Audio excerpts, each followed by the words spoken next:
Hi there, and welcome to another edition of The Explainer with Terri Jo Neff. I'm Matt Hickman, joined by Terri Jo as always. We have a very special guest today, Chairman of the Cochise County Board of Supervisors, Mr. Frank Antenori. Frank, thanks so much for joining Well, us thanks, today. Matt. Thanks for having me here. Obviously, big news this time of year, countywide, is the issue of the new jail, the need for a new jail, and the election coming up November 4th as to whether voters will pass a half-cent tax increase to pay for it. Frank, I'm going to go ahead and kick it over to Terri Jo if you want to go ahead and get us started here. So voting has already started. And Frank, I think what I would like to start with is going back to 2022. The Board of Supervisors at that time appointed a citizens committee to kind of look at what do we need to do? Do we need a new jail? Do we fix the old jail kind of thing? And I think lost in the last couple of years is what your position was back then. Because a lot of folks seem surprised that you are such a big advocate for a new jail now. So can you kind of explain for our readers what your feeling was in 2022 and where you are now? Sure. I was appointed at the time by Supervisor Crosby to sit on this advisory committee. We spent several weeks, had several meetings. We, in the process, met with some experts regarding jail construction, jail maintenance, and we also toured the jail and got a detailed tour of the jail. During that meeting, during the discussions, and during the information that we had, the question that was asked to the advisory committee that was posed to us by the supervisors was to determine whether or not to fix and repair the old jail, renovate the old jail, or to build a new jail. That was basically what they were asking. There was no questions regarding taxes or how to go about doing it. It was just simply just say, hey, evaluate the jail. Do you think it would be better to fix it up, or do you think it's just so far gone that we need to build a new one?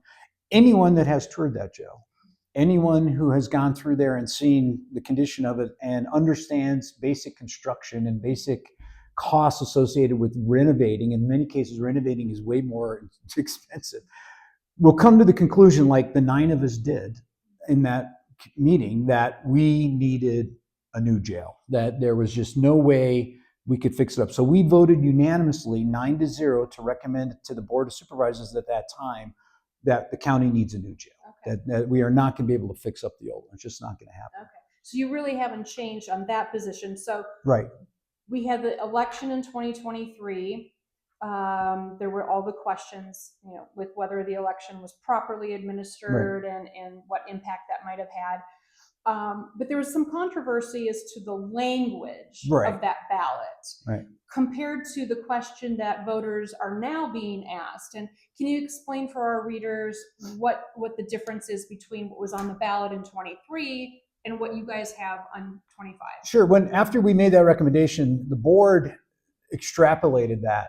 Certain members of the board, let's just say, and other individuals were talking about how the board was the validation to go about with the ballot question that they had proposed back in May of 23. I had heartburn with that, significant heartburn with that. And I actually went to the Board of Supervisors meeting. I got my 3 minutes, and I recommended some modifications and changes to that language. Because just to be honest with everybody, I do not like special districts. I have seen them abused in my time when I was in the legislature, and of course in Pima County, it was a way to offload budget demands from counties into these special districts to allow for more spending and more taxes. So they're a mechanism to generate tax revenue, and if allowed to become permanent, they add significantly to the tax burden. That's why when people look at the Cochise County property tax versus the Pima County property tax, they're actually pretty much the same. The reason Pima County property taxes are so much higher is they have so many special districts that add an additional tax to the property tax that it jacks the tax up. So I didn't like special districts. So I had recommended to the board that rather than establish this special district that was going to go on for 25 years and then have a revote at 25 years to extend it for another 25 years, which usually is what happens, because at the time you hold the taxpayers hostage, say, well, if you don't vote for it again, it's going to result in this catastrophic failure. So I said, let's just focus on building the jail, which is what we need, and not on all the maintenance and operation aspect of it, and continue to fund that out of the general fund. And the board ignored that on a 2-1 vote. Mr. Crosby actually recommended the amendment that I suggested, but he was voted down 2-1. So they went forward with that language in 2023. That was a different story back then. Of course, we had the LaChance lawsuit that gave us another bite at that apple. And so we actually used that opportunity to redo the language, which, by the way, overwhelming feedback is that the taxpayers and the voters like the second one much better because it is focused on the problem and not creating another layer of government. So what are some of the key differences? I know you guys were really careful in the language for the 2025. So if voters haven't been paying attention, what are the key differences? So the big one is that this is a temporary sales tax. Okay, it is engaged to the bond. Okay, so part of the process here is we received a $20 million matching amount from the state, plus we generated about $17 million from the previous property tax. In conjunction with that, to get to we're thinking we need about $130 million total to go do this. So that requires us to go out for a bond to pay for the remaining approximately $100 million. So that bond, we've gone to 2 bonding companies right now. We haven't finalized it yet because they won't do that until you have the funding source secured. Once the funding source is secured, we will get our bond, which is going to be a really good interest rate, somewhere between 4.25% to 4.5%, which is better than most people can get on a mortgage these days. But for $100 million, we're going to bond for $100 million. The bonding company provided us an amortization schedule for 15 years. And by law, because we have to be able to pay that bond if there were to be an economic downturn or whatnot, the bonding company will not allow us to use the current revenue from the sales tax that has just been suspended as a gauge for what the likely revenue would be. They go off an economic model and they say, okay, you could probably pay in a year $7.5 million towards the maintenance. So that is the most of the payment that they schedule that for. Now the taxes bringing in over $9 million a year. So theoretically, we have about $2 to $2.5 million extra, and we can take that money rather than just let it sit there or spend it. We are going to use that to pay down the principal on that bond. So we have forecasted an approximately 11-year likely, and then we have a potential to do it in less than 11 years, maybe 9 or 10 years, or if the economy changes, maybe 13 years. But we will pay it off early. The county will take all the revenue from that sales tax and pay off as quickly as possible, pay off that bond. And when that happens, when that bond is paid off, you guys have ensured. Yep, it's in the language. It is in the language that within 90 days, because it takes time to, as we learned from the previous time, you have to notify the State Department of Revenue. So within 90 days of that last bond payment, when the bond is paid off, we will shut that tax off. That tax will go away. So you had mentioned the LaChance lawsuit giving you another bite at the apple. Right. As to that apple, I mean, in that time since the new board came on and decided to settle with the LaChance group, it's been one headache after another, including where the jail is going to be located, among other issues. I guess the question is, if you had it to do all over again, you can go back to January, February, whenever, would you still have made that settlement? Was that still a good move to do that again? It was a good deal because we settled the issue of the disenfranchisement, and that's still been the meat and potatoes of the lawsuit. That was settled, right? And I think the county, and also, when I talked to other supervisors from other counties, they kind of agreed that you got to be very careful when you do mail-in only elections, especially in very rural counties. So I think that sent a message that if you're going to do an election, you don't cut corners, to save a few $1,000s or whatever by not opening up some polling places. I mean, if the county had just had one, say in Bisbee at the recorder's office, or one polling place here in Sierra Vista on election day that would have allowed people, they would have met the requirement. But the fact that they had zero ability to vote in person, it basically anybody that was an inactive voter could not vote in that election. But of course, this is a big gamble too, right? I think Peggy Judd, when she was still on the board, said in a meeting that if you did it as an open election for the whole county, it wouldn't pass. Yeah, again, that was because of the way it was set up. And again, we made a very hard decision early on, the three of us, myself, Ms. Gomez, and Mr. Crosby, that what we did, we couldn't unspend the money the previous board spent. They spent roughly $1 million out of the tax that came in.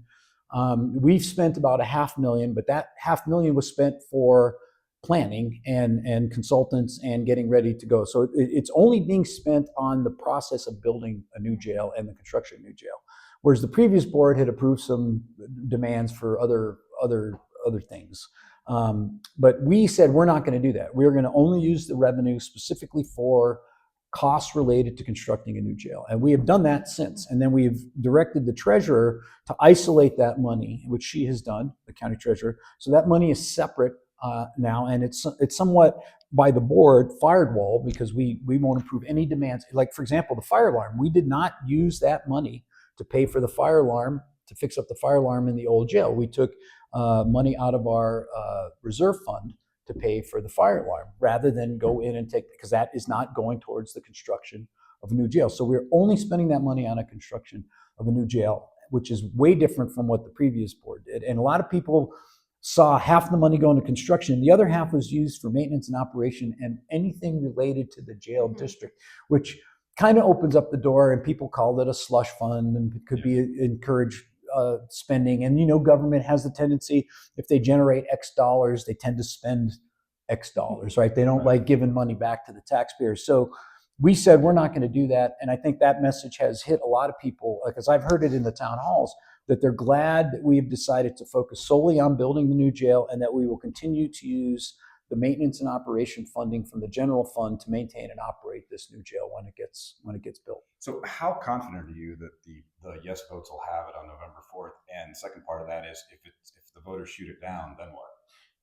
Well, two parts to that. So I'm confident it's going to pass. I've gotten overwhelming feedback, just very little negative feedback. And I think it is dramatically different than the previous time, where I had heard significant opposition to it. The fact that it was going to be going on for 25 years, now it only has the potential at the most 15 and maybe as little as 10. So people like that idea. It's dramatically less.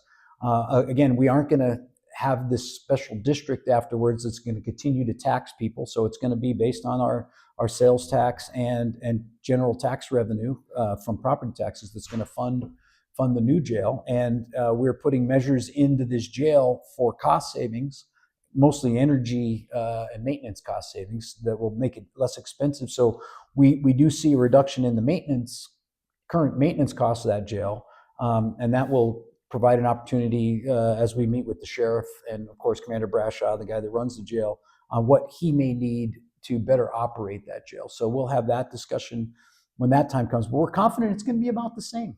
We will have a better jail, better equipped, and I think it'll be better staffed, and cost the county taxpayers approximately what the old jail has been costing when it's all said and done. So we're confident we can maintain that jail on the budget. So are you making any contingency plans in case of a no? Yeah. So you've already said if the new jail is built, it's going to be right next to the current jail, right, off of State Route 80 in Bisbee. But if it doesn't get approved, right, that's a scary scenario. So has the Board of Supervisors had any conversations yet about what you do next? So the two questions would be, so now do we go back to fixing up the old jail, or do we find a way without the half-cent sales tax to pay for the construction of a new jail? Some of the discussions on that were, and the sheriff has mentioned this, because of the way that the sewer system is in the jail, and where the plumbing and water lines and the power, the electrical and conduit and whatnot is in that jail, the fact that the inmates are in that area where these infrastructure needs for the jail are located, it will likely result in us having to remove part of, or maybe even potentially all of the detainees out of the jail and move them to Pinal County while we're renovating the old jail, because we literally have to open up the concrete slab to get to the plumbing. We got to tear walls down and punch new holes through there. And you can't have holes in walls in jails. It just tends to.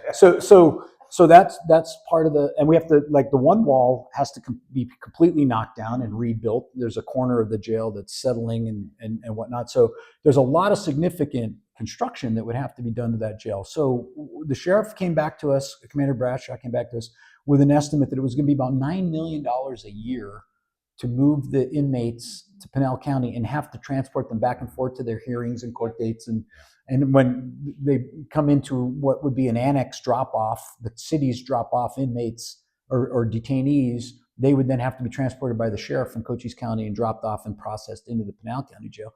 He thinks that's going to be about $9 million a year. We've gotten estimates it could be as long as 2 years to renovate that jail. So there's $18 million gone right there. Then there's the cost of housing them in Pinal County, which is in addition to that, and that could be another $20 million there because it's somewhere around $80 a day, $78 to $80 a day per inmate that's there that we would pay Pinal County. So Pinal County would be making money off of this. We would be just giving that money away. Basically, we would have nothing to show for $20 million for transport and $20 million for housing. So there's $40 million just gone right there. And where would we get the money for that? It's going to have to come from property taxes. What a lot of people don't realize is the reason we have to go to the voters is the statutes require that we increase the property tax. We have to get voter approval. We do not need voter approval to raise property taxes. And I do not want to raise property taxes. So I'm hoping the voters see the problem here. The problem is we need a new jail or we need to renovate the old jail. Either way, it's going to cost a lot of money to do both of those. I would rather, from my own personal cost benefit analysis, I think in the long run, the smarter financial move is to build a new jail. I don't think sinking money and throwing good money after bad and trying to fix up a jail that's really in bad shape and wasn't designed for modern requirements and quite frankly is only going to extend the life of that jail probably about 15 years is worth spending $40 to $50 million to fix up. And we're going to be in the same boat we're in now 15, 20 years from now. So it would be just better to build a new jail. So that new jail would not be, let's just say, like to the level that we could build if the voters approve. We cannot scale that jail. The new jail is going to be scalable. We're going to design it for 600, but we're only going to build it for 400. So if the population does go over 400 inmates, we can add additional cell blocks, and that jail will still be, the infrastructure of that jail will still be able to support additional inmates. So if we have to only build a jail now, that jail will only be built for 400. It will not be expandable. So because we have to be able to save some of the construction costs by not building in those expandable features. And it will, we'll have to relook at, the size of the cells and the size of the medical department and the size of the ministry to try to scale it down. We will definitely be taking a minimalist approach. And then to get the revenue for that, we will have to bond. We will still have to go get a bond to pay for the construction costs. And that will result in a property tax increase to go do that. And I do not want to raise property because, again, only 42% of the people in this county actually own property and pay property taxes. And we've seen from the economic data that about 20 to 25% of the revenue from a sales tax comes from outside the county. So it would be better to have a sales tax with only a half cent per dollar increase and have 20 to 25% of the people that pay that from outside of Cochise County chip in to pay for that, rather than only 41% of the residents in this county pay for it. So if, let's assume everything goes well November 4th, you get past it, what year, what month does the first inmate walk through those doors?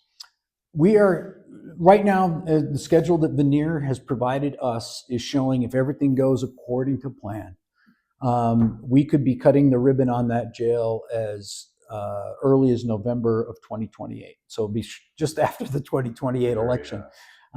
So at the end of 2028 is likely when we will have the ribbon cutting ceremony. If again, everything goes according to plan. We would like to break ground on this thing sometime next summer, when we actually start, we start the process of clearing the land over there and doing what we need to prep the construction site. While we're doing that, we'll of course be meeting with potential construction companies that will actually build the physical building, and hopefully have them on contract by the end of, let's just say, like October, like a year from now, the end of October next year, and then they will start building the jail shortly after that. And then if that all goes to plan, and then the old jail, would it have any use as administrative or anything like that? So we asked the sheriff's office to look at potential alternative uses. They've had several people come in and take a look at it.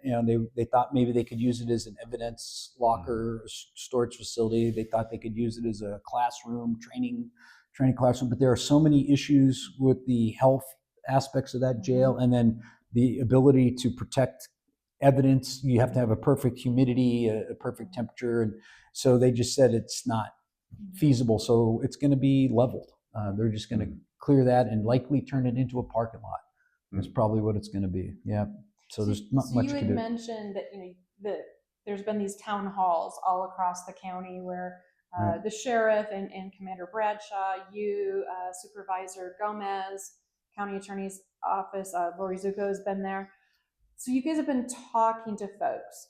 Does it seem like those you were preaching to the choir? I'm curious how you're getting the message across to those people who typically are not civically active. So we had a lot of people that showed up at those meetings that literally came out and said, I voted against it last time, but now after listening to you guys, I've changed my mind. I'm going to vote for it now, including elected officials. So I'm not going to mention names, but several elected officials in the towns that I represent were opposed to the tax, and they recommended to everybody at the time to vote against it. Now we had one of them stand up at a meeting and said, you guys fix the issues that we had problems with, and we will now, some of them said they were going to be neutral now, and some of them said they were now going to support it, which is a big difference from actively opposing it. And the big opposition was mainly in the small towns. Retail sales tax is their lifeblood to fund the local government. And if retail sales tax gets to a certain point, people would be encouraged to go out of county or out of town to shop. And that will result in a revenue decrease for them. So their concern was, even though this half-cent sales tax is going to build a new jail and everybody believes that we need a new jail, they didn't like the fact that it could affect their local budgets by losing revenue to neighboring towns and other counties. And so the 11, 12 million, whatever it was that had already been collected before it was frozen, is that all going to be just piled on the back end to the jail? So we're gonna put 10 million of that as management reserve. And the reason we did that is because the construction company, if they were to put in a bid and calculate material inflation risk, it would escalate their bid. They would bid a lot more because the contractor would be on the hook for inflation. So to reduce his risk, to get a better focused estimate for what his bid is, we're asking, when we go out to bid, we're going to ask for labor and material pricing as the current pricing is, and that the county is going to put in that contract. If there is a material inflation cost, if the contractor comes to us and shows us, here's what I bid for 50,000 tons of concrete, and now 50,000 tons of concrete costs 10% more, the county will pay that 10% difference on that bid. And what that does is it helps him reduce his risk model. So he will likely not build that risk in, because if he built that risk in and the risk didn't materialize, he would still get paid. He would still get paid that amount.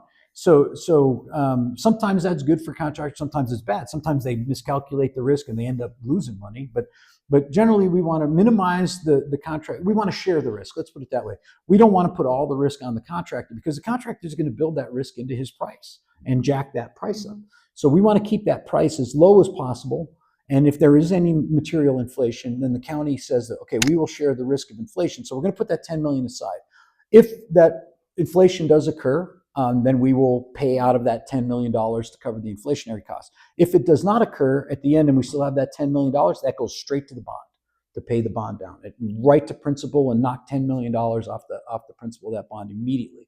That would be the plan with that. But that's what we plan to do with the current funds right now. Now we have roughly about 15 actually in that account in the treasurer's office. So we haven't had a discussion on what to do with that 5 million. We may only bond for 95 million rather than 100 million. So I have not had that discussion with my other supervisors, but those are options we're going to look at. But we're hoping the voters approve this half-cent sales tax, let other counties chip in, and people passing through on I-10 that stop for gas and food chip in a little bit with the cost of building this jail, rather than put the burden solely on the property owners of this county. So one thing, so let's just say it passes, right? But it passes with 52, 58%. This whole question about the 60%, there was a proposition that voters in Arizona passed a few years ago that said any new tax had to be approved by the voters with at least 60%. Two courts, both one here in Cochise County and then the Arizona Court of Appeals, has ruled that 60% requirement, some people call it a supermajority, Mhm. only applies to statewide taxes, not to cities and counties. That was litigated in the Dan LaChance case. It was recently brought up in the very brief legal challenge to the new election. But where are you as far as what position you're going to take if there is another challenge after the election is over and it hasn't passed with 60? Well, again, like you just mentioned, we've had several judges already weigh in on this, and the interpretation is that statewide initiative and referendum for the 60% requirement to pass a tax increase applied only to statewide. And that was signature gathering efforts by private organizations that wanted to raise taxes in Arizona. And if the legislature refers a tax increase to the ballot, then it would require 60%. The individuals that brought forth that proposition have even told us that that was the intent, that it would only apply, and it was designed to stop. There was a signature gathering effort to refer to the ballot a property tax increase on the top, I think it was 5% income taxpayers in the state of Arizona, to increase only their income tax. So that was what brought about that initiative, to put that initiative on the ballot.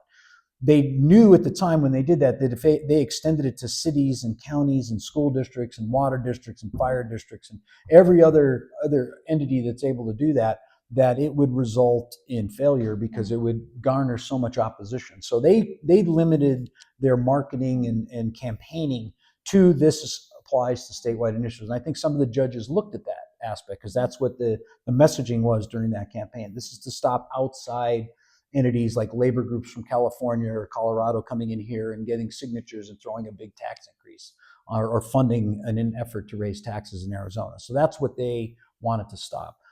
They did not have any intent to stop local governments and local school boards and local entities from having the referral. The other thing is Title 48, which is specific to special districts, says specifically that you will put this question to the voters, and it only requires a simple majority. So there's conflict, if you want to call it conflict, also in statute there. But I'm going with what, and we've had several attorneys. We've had four lawyers that the county has hired look at this, and all four of those attorneys agree that this is a ballot question. It is not an initiative or referendum, and that's the nuance of the language. They insist, and we agree with that opinion, that that's what this only needs 50% to pass. And as I met with Mr. LaChance several times, he is willing to bring another lawsuit after the election to challenge the 60% aspect, and that's his right as a citizen to do that.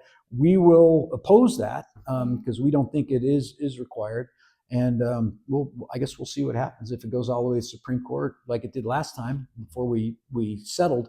We'll let the Supreme. And there may be also a decision before that out of the Scottsdale case as well, because there's a Goldwater lawsuit against it. But theirs is dramatically different, though. Right, but they're still questioning whether 60% applies to a municipality rather than a county. But theirs was not a special district.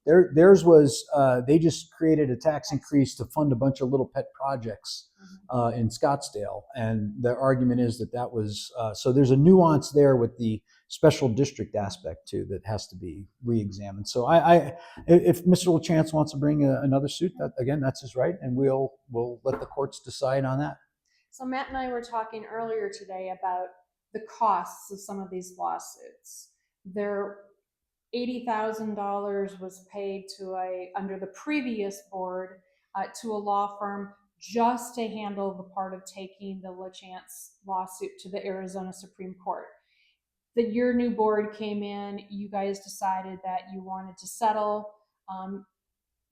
That law firm was gone, another one came on, another tens and tens of thousands of dollars. At what point do you think that people in Cochise County should be concerned about all of this outside law firms, all of these big legal bills that Cochise County is having to pay? Well, when I was in the legislature, I got sued like 60 times. It is the cost of doing business in government. There are people that are not going to like a decision that government makes, and the Constitution in Arizona gives them the right to sue. It is everyone's right in the state of Arizona, if they disagree, with something the government does or someone else does for that matter, they're allowed to bring a lawsuit. So I see it as people's right to do so. And again, like I said, I have no heartburn with people suing us. We can argue the merits of that suit in court and let the judges make a decision, but that's the right. It's the cost of doing business. I mean, you have to accept when you're in government, and that's why we have insurance, that's why we have a reserve fund, that's why we have attorneys, because everybody makes mistakes. Sometimes we're right, sometimes we're wrong. And if a citizen says we're wrong and they go to court and the court says, yep, the county was wrong, fix it, then that's the system working.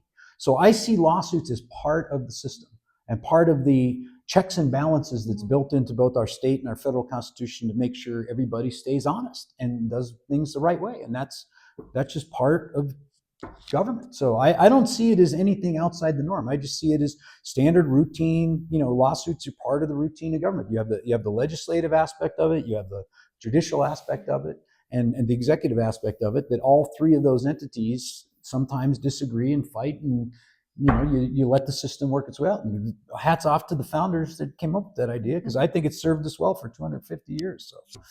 Did you have any other I questions? got nothing else, but thank you so much, Chairman Antenori, for Sure. joining us today on the Explainer with Terri Jo Neff. And thank you, as always, Terri Jo Neff, and thank you for joining us. You can read all about these stories and more at www.myheraldreview.com.